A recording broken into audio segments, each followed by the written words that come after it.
Dear student, welcome to technical dope. हम लोग यहाँ तक कंप्लीट कर चुके थे कंट्रोल सिस्टम के अंदर। कुछ न्यूमेरिकल से उसको पढ़ेंगे, उससे पहले हम लोग जो है ना पहले कंप्लीट कर लेते हैं। ये हमारा किसका था सर? रिस्पॉन्स। हमारा ये रिस्पॉन्स था हमारा सर स्टेप का। अब हम लोग पढ़ेंगे रैम्प के बारे में। इम्पल्स पढ़ लिए थे, स्टेप पढ़ लिया, पढ़ेंगे रैम्प। चलो हम लोग जो है ना शुरू कर रहे हैं सर। ये वीडियो लेक्चर जो है ना कंट्रोल सिस्टम इंजीनियरिंग के लिए है। कंट्रोल सिस्टम इंजीनियरिंग के लिए किसी भी यूनिवर्सिटी में हो, आप सेमेस्टर एग्जाम हो, किसी भी एग्जाम के लिए पढ़ रहे हो, देख सकते हो। लेकिन हम लोग AKU का ही से टारगेट कर रहे हैं, क्योंकि हम लोग इसमें प्रीवियस ईयर भी सॉल्व करेंगे AKU का लास्ट में। ठीक है, ये हमारा EC 5th सेमेस्टर में पढ़ना है। ठीक है, आप लोग इसको देखिए अच्छे से। और माइक्रो प्रोसेसर भी हमारा चल रहा है। वीडियो को थोड़ा प्रमोट कीजिए, बताइए सभी लोग, क्योंकि हम लोग जो है ना जल्द ही, अगर 1000 सब्सक्राइबर मेरा पूरा होने वाला है, और हम लोग जल्द ही लाइव भी शुरू करेंगे अपने यूट्यूब चैनल के ऊपर, जैसे हम लोग गूगल मीट इस सब जगह में लेते हैं। तो हमारा मेन व्यू यही है कि हम लोग जो है ना लाइव शुरू करें, और बहुत अच्छे तरीके से आप लोग को कंटेंट देख के भी लग रहा है कि हम लोग अच्छे तरीके से पढ़ रहे हैं। जिस भी एग्जाम के लिए पढ़ रहे हो अच्छे तरीके से पढ़ रहे हो, इसमें कुछ भी सीखोगे तो परफेक्ट चीज़ सीखोगे। ठीक है, एक बार देखिए पूरा अंत तक। पसंद आने पे ही लाइक कीजिए, सब्सक्राइब कीजिए, दोस्तों को बताइए, लेकिन देखिए एक बार कंप्लीट। ठीक है, चलिए हम लोग शुरू करते हैं सर। हम लोग आज पढ़ेंगे रैम्प रिस्पॉन्स। अब रिस्पॉन्स के बारे में पता है, आउटपुट यानी कि रैम्प इनपुट के ऊपर आपका सिस्टम का रिस्पॉन्स क्या होना चाहिए, वो हम लोग को पढ़ना है। रैम्प रिस्पॉन्स शुरू करते हैं सर। चलिए, ये हमारा ब्लॉक हो गया। अभी हम लोग फर्स्ट ऑर्डर के लिए पढ़ रहे हैं, आपको इस बात का ध्यान में रखना है। ठीक है, किसके लिए पढ़ रहे हैं सर? फर्स्ट ऑर्डर के लिए पढ़ रहे हैं, इस बात को हमेशा आपको ध्यान में रखना है। चलिए सर, फर्स्ट ऑर्डर का ट्रांसफर फंक्शन क्या है? 1/1 + ST। आप लोग पढ़ रहे हैं ना अच्छे से, समझ में आ रहा होगा, मेरे को जहाँ तक लग रहा है समझ में आ रहा होगा। ठीक है, चलिए, RS हमारा इनपुट होता है, CS हमारा आउटपुट होता है। आसान है चीज़ें, बस इंजीनियरिंग में क्या है ना कि आपको एक एक चीज़ पढ़ना पड़ता है, और आप रटना शुरू कर देते हो, रटते हो तो भूल जाते हो। चलो RS, क्योंकि RT की जगह हम लोग क्या लिए हैं? रैम्प इनपुट लिए हैं T, तो इसका RS हो जाता है 1/s²। ये सब चीज़ आपको पता है। ठीक है, सिग्नल में पढ़े हो। चलिए, यहाँ से CS का एक्सप्रेशन जो आएगा वो क्या आएगा सर?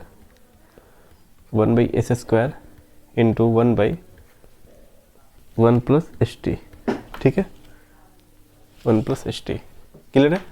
अब इसको हम लोग ब्रेक करते हैं सर। CS को हम लोग लिख सकते हैं A/s + B/s, A/s² + B/s, C/1 + ST। Partial fraction से इसको हम लोग क्या करेंगे? हम लोग टाइम डोमेन में इसको एनालिसिस करना है, तो CS को क्या कहते हैं? सिटी में कन्वर्ट करेंगे।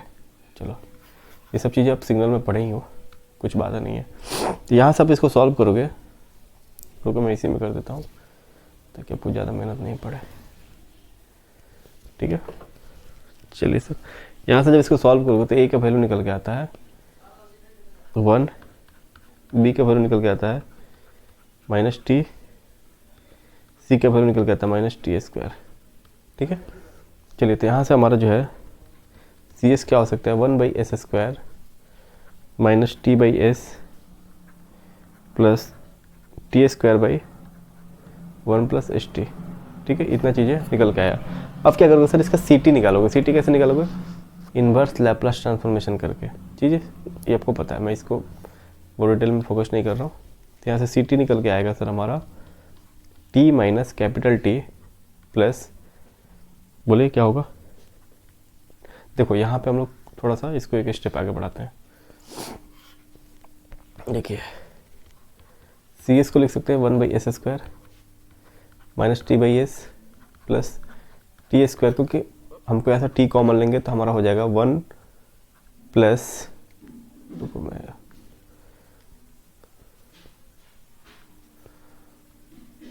वेट कर लो, S + T। ठीक है, क्लियर। तो यहाँ से हमारा CS हो जाएगा 1/s² -T/s + T/s प्लस, बोले T/s प्लस, सॉरी यहाँ पे 1/T होगा ना। देखो मिस्टेक कितना हो रहा है आज।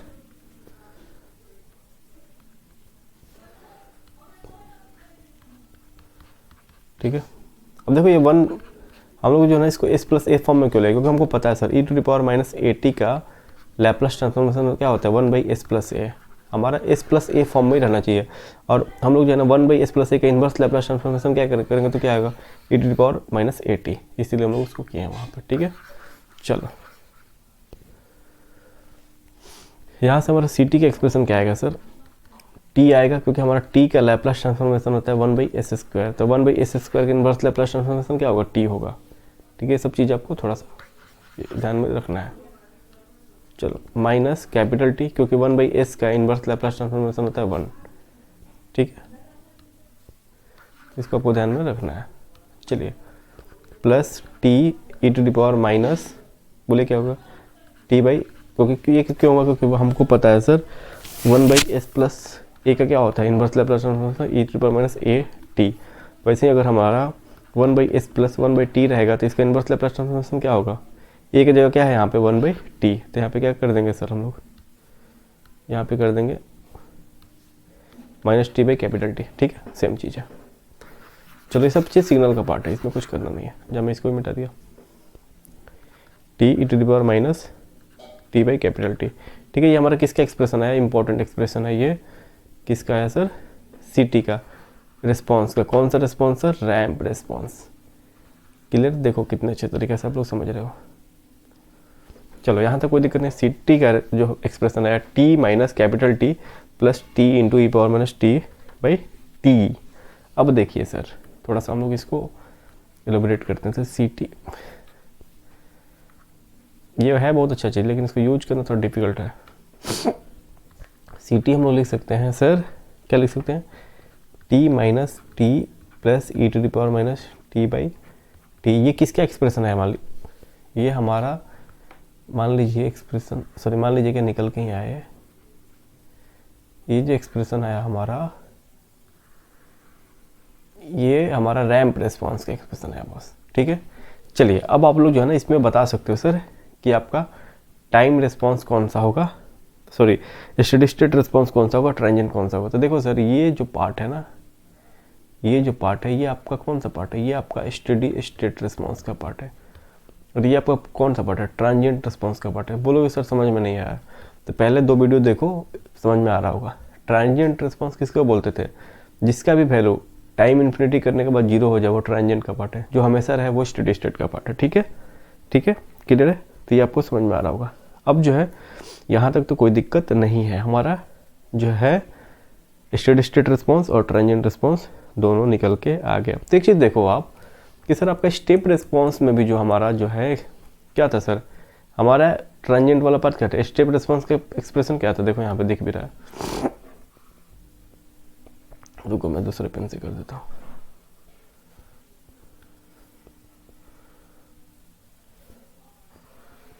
स्टेप रिस्पॉन्स का जो एक्सप्रेशन था C T equal to 1 - e⁻−t/t, इसमें ट्रांजिएंट वाला पार्ट कौन सा है, e⁻−t/t। यानी कि आप देख रहे हो कि दोनों में ट्रांजिएंट क्या आ रहा है सर, सेम ही आ रहा है। नेचर क्या आ रहा है, एक्सपोनेंशियल डीके टाइप। वही ना हम बोले थे कि इनपुट बदल लो, लेकिन हमारा नेचर क्या आएगा सर, ट्रांजिएंट का सेम ही आता है, सेम आता है। ठीक है, तो यहाँ पे क्या देख रहे हैं हम लोग कि सर हमारा so in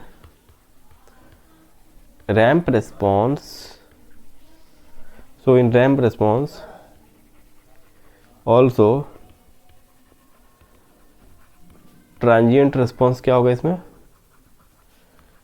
is exponentially DK type. ये चीज़ आपको क्लियर हो रहा होगा, ये सब हम लोग पहले ही वीडियो में पढ़े थे। ठीक है, यहाँ पर हम लोग बस उसका एक एक स्टेटमेंट को प्रूव कर रहे हैं कि कैसे ये हमारा सही हो रहा है। ठीक है, कैसे ये हमारा सही हो रहा है। अब देखोगे कि सर ट्रांजिएंट हमारा सेम ही आ रहा है नेचर, स्टेडी स्टेट हमारा डिफरेंट इनपुट के ऊपर डिफरेंट होगा, पोल के ऊपर डिपेंड करेगा, जीरोज के ऊपर डिपेंड करेगा। ये हम लोग शुरू में देखे थे, तो उसको भी देख लेते हैं। अभी स्टेडी स्टेट तो नहीं पढ़ रहा, तो उसका जरूरत नहीं था, लेकिन चलो देख लेते हैं। चलिए, तो हम लोग यहाँ पे क्या जानते हैं सर, एरर का फॉर्मूला होता है, आगे पढ़ोगे आप RT - CT, ये आपको आगे पढ़ना है। ठीक है, RT का वैल्यू T, CT का वैल्यू क्या निकल के आया sir, T - T plus T into e⁻−t/t। ठीक है, यहाँ से हमारा ET का वैल्यू क्या निकल के आ जाएगा, T - e⁻,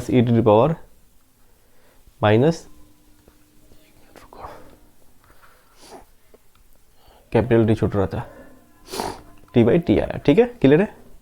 अब हम लोग जो है ना स्टेडी स्टेट एरर निकालना चाहें तो स्टेडी स्टेट एरर का आपको फार्मूला आप आगे मिलेगा सर, सब कुछ आगे पढ़ोगे, बस मैं पहले बता रहा हूँ। क्यों बता रहा हूँ सर? क्योंकि हम लोग डिफरेंट इनपुट के ऊपर जो सिस्टम का रिस्पॉन्स चेक कर रहे हैं, तो देख रहे हैं कि ट्रांजिएंट में क्या होता है, हमारा सेम आ रहा है लेकिन स्टेडी स्टेट अलग अलग आएगा। हम लोग पहले ही पढ़े थे, उसको प्रूव करना है, इसीलिए स्टेडी स्टेट एरर हमारा क्या होता है सर?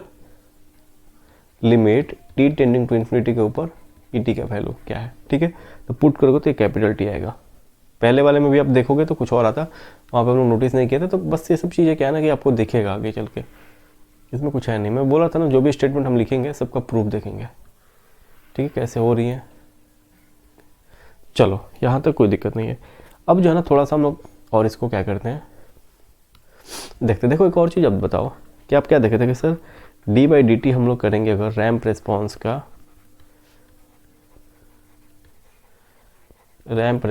तो क्या आएगा सर? ये आएगा आपका, बोले स्टेप रिस्पॉन्स, ठीक है। अब देखो आ रहा है कि नहीं। डी बाई डी टी करेंगे, रैंप का रिस्पॉन्स का एक्सप्रेशन क्या आया था sir? T minus T plus E T power minus T by T. इसको डिफ्रेंशिएट करोगे तो ये आता है 1 minus E power minus T by T. जो एक्सप्रेशन आया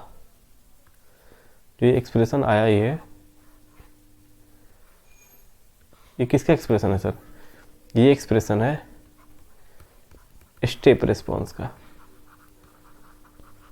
ठीक है। ये एक्सप्रेशन है स्टेप रिस्पॉन्स का। अब जो है एक स्टेप और बढ़ते हैं हम लोग।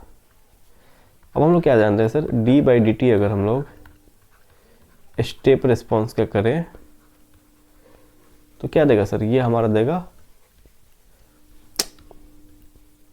Impulse response. देखो आपका जो एक्सप्रेशन आया है ये 1 minus E power minus T by T, ये आपका स्टेप का एक्सप्रेशन है। देखो यहाँ पे ये दिख रहा होगा, दिख रहा है ना। चलिए सर आगे बढ़ते हैं। यहाँ पे सही है। अब जो है हम लोग क्या करते हैं, D by D T 1 minus E power minus T by T करते हैं तो क्या आएगा sir? 1 by T into E power minus T by T आया। ये एक्सप्रेशन किसका है सर? इम्पल्स रिस्पॉन्स का। आगे नहीं आ गया? देखो ये हमारा एक्सप्रेशन किसका है सर? इम्पल्स रिस्पॉन्स का। बोले चीज़ें क्लियर हो रही कि नहीं हो रही हैं? जो कुछ भी है आपको दिख रहा है कि नहीं दिख रहा है? इसमें कुछ भी है जो आपको नहीं दिख रहा है, आपको नहीं समझ में आ रहा है? सब कुछ आपके सामने है, सारे कुछ आपके सामने है, सब कुछ आपको बेहतरीन तरीक़े से दिख रहा है कि हाँ सर कैसे चीज़ें हो रही हैं। कुछ भी वैसा नहीं है कि जो आपको नहीं दिख रहा हो, नहीं समझ में आ रहा हो, ठीक है, मेरे अनुसार। बाकी आप बताओगे, जहाँ पे डाउट है कमेंट करके बताओगे। समझ में नहीं आ रहा है, अच्छा नहीं पढ़ा रहे हैं, क्लियर नहीं हो रहा है, तो मैं उसको आगे कोशिश करूँगा कि आगे उसको मॉडिफाई करूँ, अच्छे से करूँ, ठीक है। चलिए अब लोग आगे बढ़ते हैं सर। ये फर्स्ट ऑर्डर का कहानी खत्म हो गया। फर्स्ट ऑर्डर में हम लोग तीनों इनपुट के ऊपर देख लिए, तीनों इनपुट लगा के इम्पल्स स्टेप रैंप आगे भी कर सकते हो, लेकिन कोई फ़ायदा नहीं है, तीन ही करके ख़त्म करते हम लोग। चलो अब हम लोग क्या करेंगे सर? फर्स्ट ऑर्डर पढ़ लिए, अब हम लोग पढ़ेंगे सेकेंड ऑर्डर सिस्टम के बारे में। हमारा अभी आज एक टॉपिक शुरू होता है सर, सेकेंड ऑर्डर सिस्टम के बारे में। अब सेकेंड ऑर्डर सिस्टम जो पढ़ेंगे ना सर हम लोग, सेकेंड ऑर्डर का मतलब पता है कि सर हमारे 2 स्टोरिंग एलिमेंट होना चाहिए। चलो ठीक है सर। उससे पहले हम लोग जो है ना,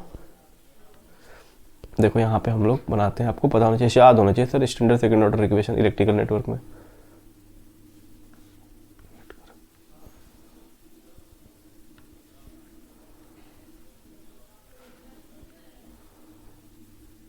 ठीक है, देखते हैं हम लोग,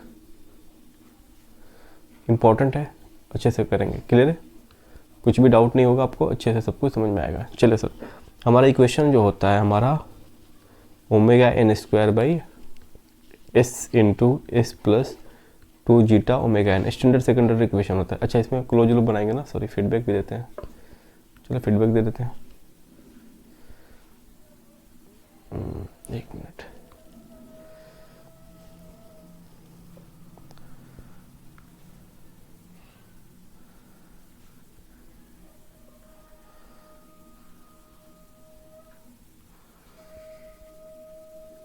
ठीक है,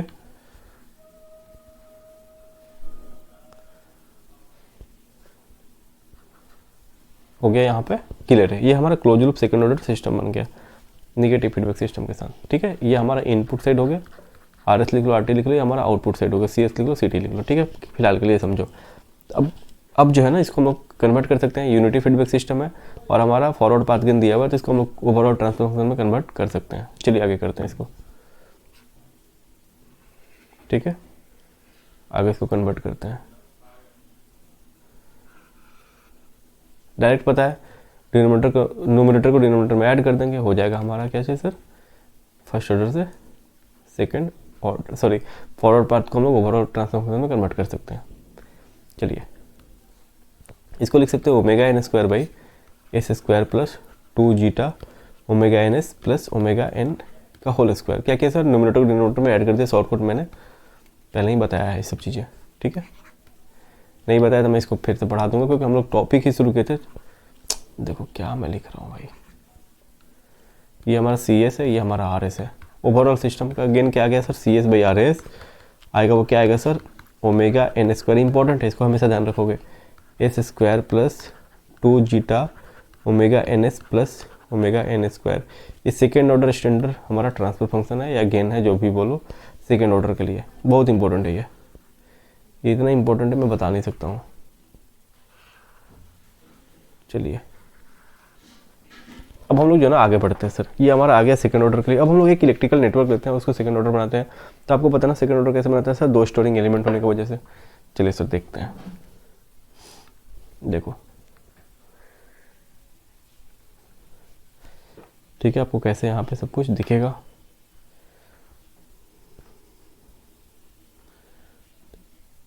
कुछ भी नहीं है, सब बहुत ही आसान है।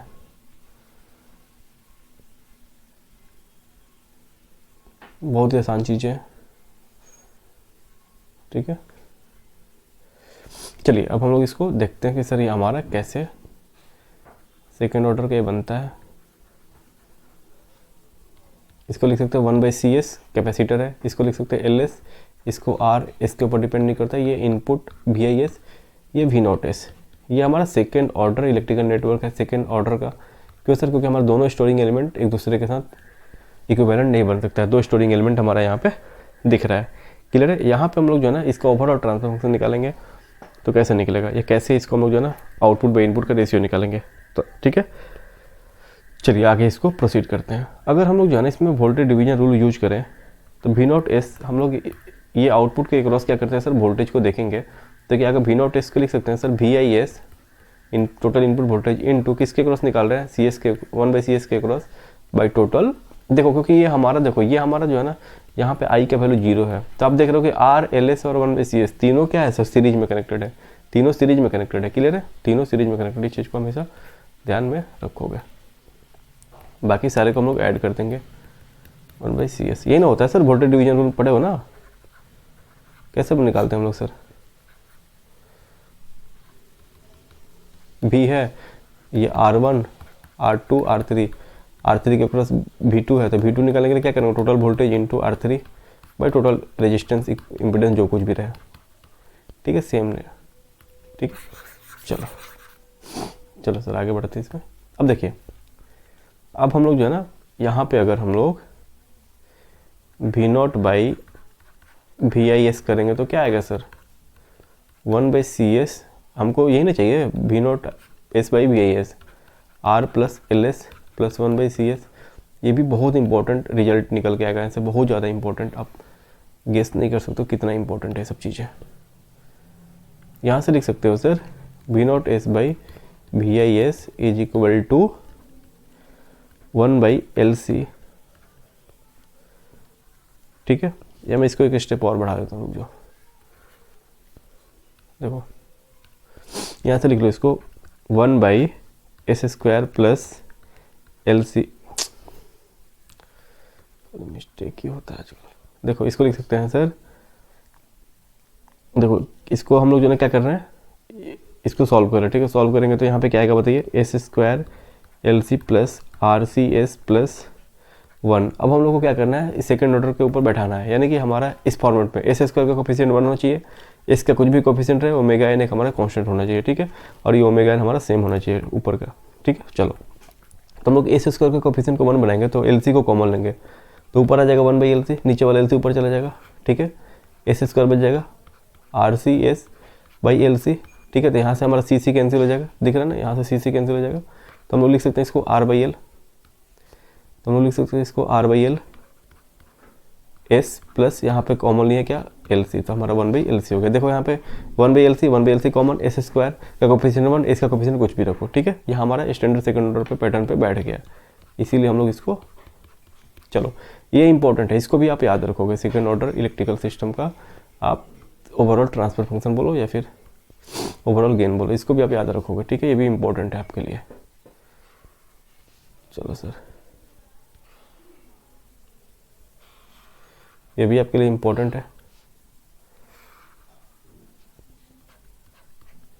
बहुत इंपॉर्टेंट है ये, क्लियर है। अब जो है हम लोग इसको याद रखना है कैसे sir, 1 by L C divided by s square plus R by L s plus 1 by L C, इसको हमेशा याद रखोगे। अब इसको हम लोग कंपेयर करेंगे किसके साथ, सेकेंड ऑर्डर इक्वेशन के साथ। सेकेंड ऑर्डर ट्रांसफर फंक्शन की इक्वेशन क्या आया था, omega n square by s square plus 2 zeta omega n s plus omega n square. अब इसको कंपेयर करते हैं सर, तो कंपेयर करेंगे तो क्या दिखेगा, यहाँ से ओमेगा एन स्क्वायर क्या हो जाएगा, is equal to 1 by L C, तो यहाँ से लिख सकते हैं सर कि omega n square is equal to 1 by L C, तो हमारा ओमेगा एन का वैल्यू आ गया 1 by under root L C radian per second, ठीक है, क्लियर है। किसका वैल्यू आ गया सर, ओमेगा एन का वैल्यू हमारा निकल के आ गया। चलिए इंपॉर्टेंट है, जो जो निकल फाइंड आउट कर पा रहे हैं उसको हम लोग फाइंड आउट कर लेते हैं। चलिए सर, अब जो है और क्या फाइंड आउट कर सकते हैं, यहाँ से हम लोग एस का कोफिशिएंट क्या है आर बाई एल, और यहाँ पे एस का कोफिशिएंट क्या है 2 जीटा ओमेगा एन, तो हम लोग कंपेयर करते हैं, हम लोग कंपेयर कर सकते हैं एस का कोफिशिएंट क्या है 2 जीटा, एक मिनट क्या हैंग क्यों कर रहा है, 2 zeta omega n R by L. देखो दोनों में इसका कोफिशिएंट जो उसको कंपेयर कर लिया हम, 2 जीटा ओमेगा एन एस वहाँ पे है R by L into s, ठीक है। तो यहाँ से हमारा जीटा का वैल्यू क्या निकल के आएगा, R by L 2 omega n, ठीक है। तो यहाँ से हम लोग जीटा का वैल्यू क्या लिख सकते हैं, आर बाई एल इंटू 2, ठीक है। ओमेगा एन का वैल्यू क्या है 1 बाई एल सी, यानी कि एल सी चला जाएगा ऊपर, ठीक है। चलिए अब इसको आगे बढ़ते हैं, तो यहाँ से जीटा का वैल्यू लिख सकते हैं R into under root L into under root C, अलग अलग कर सकते हैं, पता है आपको, एल है तो उसको under root L into under root L लिख सकते हैं इंटू 2, ठीक है। यहाँ से जीटा का वैल्यू क्या निकल के आएगा हमारा R under root C by under root L into 2, तो यहाँ से जीटा का वैल्यू लिख सकते हैं हम लोग R by 2 under root C by L, ठीक है। ये इंपॉर्टेंट रिजल्ट है, इसको भी याद रखना आपको। जीटा और ओमेगा एन का रिजल्ट हमेशा आपको याद रखना, पूरा टाइम रिस्पॉन्स में इसका हर एक जगह ही यूज होने वाला है, ठीक है। ये भी इंपॉर्टेंट है, क्लियर, ये सब पढ़े हो पहले लेकिन फिर भी ठीक है मैं बता दे रहा हूँ आपको, ठीक है। ये आपको इंपॉर्टेंट तो ही है। अब जो है हम लोग क्या करेंगे सर, अब हम लोग जो है ना यहाँ से एक और चीज़ निकालेंगे सर। अगर हम लोग जो है ना ये ट्रांसफर फंक्शन जो सेकंड ऑर्डर का है s square plus 2 zeta omega n s plus omega n square, इसका डिनोमिनेटर को हम लोग कैरेक्टरिस्टिक इक्वेशन बोलते हैं, ठीक है। आगे आपको पढ़ोगे तो इसको अगर आप लोग जो है यहाँ पे देखो डिनोमिनेटर को 0 करोगे तो क्या आएगा सर, रूट्स मिलेगा, पोल्स का लोकेशन मिलेगा, आपको पता है पोल्स का लोकेशन मिलेगा। तो यहाँ पे इसका 2 रूट्स आएगा S1 और S2, क्योंकि सेकंड ऑर्डर का है। S1 और S2 का वैल्यू क्या आएगा sir, minus 2 zeta omega n minus b plus minus under root d by 4a पे बैठाएंगे, जो भी है फार्मूला उसके ऊपर बैठाएंगे, ठीक है। चलो 2 zeta omega n plus minus under root 4 zeta square omega n square minus 4 omega n का होल स्क्वायर, ठीक है, डिवाइडेड बाई 2 इंटू ए का वैल्यू 1 है, ठीक है। यहाँ से S1 और S2 का जो वैल्यू निकल के आएगा, ये भी इंपॉर्टेंट है, बहुत important, minus zeta omega n plus minus omega n under root, इसको सॉल्व करोगे तो यहीं आएगा जीटा स्क्वायर माइनस 1, क्योंकि ये आगे आपके साथ हमेशा ही ये रहने वाला है। कुछ इक्वेशन जो है ना जो मैं बता रहा हूँ सीरियसली आपके साथ हमेशा रहेगा ये, और कैसे आया वही हम लोग सीख रहे हैं। कैसे आया, सबसे इंपॉर्टेंट क्या है कि कैसे आया वो हम लोग सीख रहे हैं। क्या सीख रहे हैं सर, कैसे आया ये, ठीक है। फार्मूला तो सर चलो याद है, लेकिन कैसे हम लोग फाइंड आउट कर रहे हैं ये चीज़ें हम लोग सीख रहे थे। यहाँ पे S1 और S2 जो है ना क्या मिलेगा, पोल्स है ये, किसका सर, हमारा सेकेंड ऑर्डर ट्रांसफर फंक्शन का, तो इसका हम लोग बोल सकते हैं कि रूट्स है ये, ठीक है, क्लियर है। यहाँ पे S1 S2 का वैल्यू निकल के आएगा minus zeta omega n plus minus omega n under root zeta square minus 1 बस इसके अगले क्लास में हम लोग जो पढ़ेंगे, as per the damping present in the system we can divide system into 4 category. वहाँ पे हम लोग जो है ना जीटा का यूज करेंगे, ओमेगा एन का यूज करेंगे, एक चीज़ हम लोग पढ़ेंगे, ठीक है। अब यहाँ पे इसका नाम नहीं लिखे हम लोगों ने, उसको लिख लेते हैं। तो यहाँ पे देखो सर, यहाँ पे जो है हम लोग ओमेगा एन को क्या लिखते हैं सर, नेचुरल फ्रीक्वेंसी, नेचुरल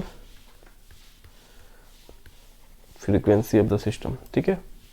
और यहाँ पे जीटा को क्या लिखते हैं हम लोग, डैम्पिंग रेशियो,